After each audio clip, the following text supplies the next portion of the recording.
అయ్యా రేవంత్ రెడ్డి గారు, ఇప్పటికే మీరు హైడ్రా అని బైడ్రా అని రోజుకొక బిల్డింగ్ కూలగొట్టి మీరు ఇబ్బంది పెడతా ఉన్నారు హైదరాబాద్ ప్రజల్ని. ఇలా హైదరాబాద్ లో పెట్టుబడులు పెట్టాలంటే భయపడే పరిస్థితికి తీసుకొని వచ్చిర్రు. హైదరాబాద్ బ్రాండ్ ఇమేజ్ ని ఇవాళ రేవంత్ రెడ్డి గారు డ్యామేజ్ చేస్తా ఉన్నారు. ఇదంతా ఒక పెద్ద కుట్ర. దయచేసి హైదరాబాద్ ప్రజలందరూ కూడా గమనించాలి.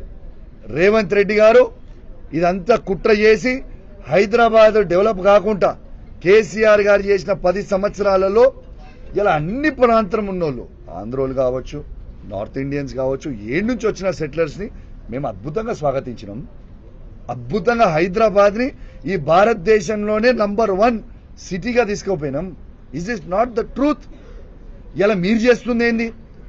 చంద్రబాబు నాయుడు గారి ట్రాప్ లో పడి, చంద్రబాబు నాయుడు గారి డైరెక్షన్లలో పడి రేవంత్ రెడ్డి గారు ఇక్కడి నుంచి అందరినీ కూడా తీసుకుపోయి అమరావతికి డైవర్ట్ చేసే ప్రయత్నం ఇవాళ స్వయంగా రేవంత్ రెడ్డి గారు చేస్తున్నది యావత్ తెలంగాణ ప్రజలు గమనించాలని విజ్ఞప్తి చేస్తా ఉన్నాను.